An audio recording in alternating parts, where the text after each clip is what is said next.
ہم اپنے جان کے دشمن کو اپنی جان سمجھتے ہیں، ہم اپنی جان کے دشمن کو اپنی جان سمجھتے ہیں، محبت کی اسی مٹی کو ہندوستان کہتے ہیں۔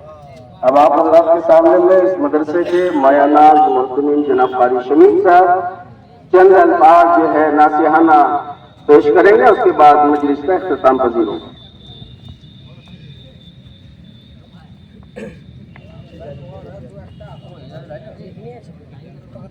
نحمدہ و نصلی علی رسول الکریم، اما بعد۔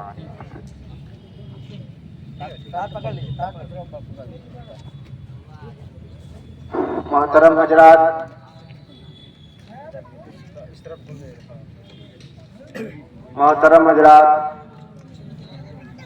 یہ بہت خوشی کا موقع ہے۔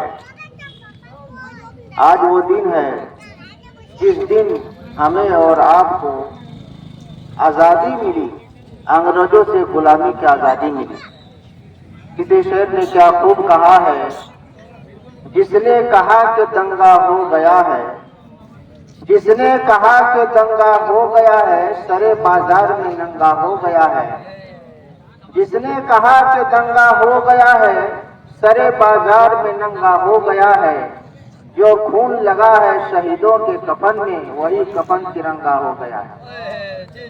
میرے محترم بزرگوں، دوستوں، اس دیش کو آزاد کرنے میں ہمارے علماء کرام نے بہت قربانیاں دی ہیں۔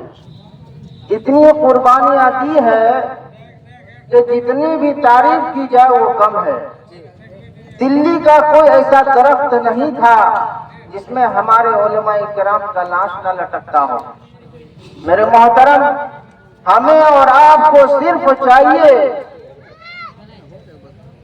کہ آزادی میں جتنے بھی ہمارے علماء کرام شہید ہوئے ہیں ان کی تاریخ کو پڑھیں، ان کی تاریخ کا مطالعہ کرنا چاہیے، کیونکہ آج تاریخ مٹانے کی کوشش ہو رہی ہے۔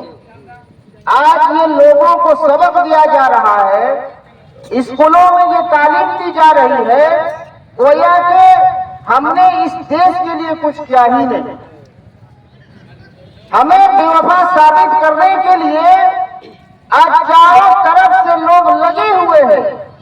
اسی لیے آج 15 اگست کے موقع پر میں زیادہ کچھ نہ کہتے ہوئے صرف میں آپ لوگوں سے یہ درخواست کرتا ہوں کہ آپ اپنے بچوں کو اتحاد ضرور پڑھائیں، اتحاد ضرور پڑھائیں، علماء کرام کی تاریخ پڑھائیں کہ کس طریقے سے ہمارے اکابر علماء کرام نے اس دیش کو آزادی دینے کے لیے قربانیاں دی ہیں۔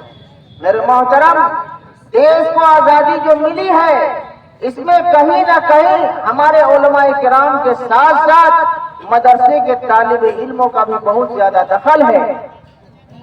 آج دارالعلوم دیوبند کا جو بنیاد رکھی گئی ان کا اہم مقصد تھا، کیونکہ انگریزوں نے کہا تھا کہ میں ایسا ہندوستان بنا دوں گا کہ یہ لوگ نام کے صرف اور صرف نام کے مسلمان رہ جائیں۔ لیکن ہمارے علماء کرام نے اسی دن یہ طے کر لیا کہ میں ایسا ہندوستان بناؤں گا کہ گھر گھر میں ٹوپی اور داڑھی نظر آئے گی، گھر گھر میں علماء کرام نظر آئیں گے، گھر گھر میں حفاظ کرام نظر آئیں گے۔ اور دارالعلوم دیوبند کی جو بنیاد رکھی گئی ان کا اہم مقصد تھا کہ انگریزوں کو اس دیش سے بھگائیں گے اور یہیں سے دارالعلوم دیوبند سے آزادی کا نعرہ انشاءاللہ گونجے گی، اور وہی ہوا۔ دارالعلوم دیوبند سے علماء کرام فارغ ہونے لگے اور وہ دیش کے متعلق لوگوں کے ذہن سازی کرنے لگے کہ ہمیں غلامی سے اگر آزادی لینی ہے تو ہمیں ایک کندھا سے کندھا ملا کر اور اس دیش کے لیے قربانی دینی ہوگی۔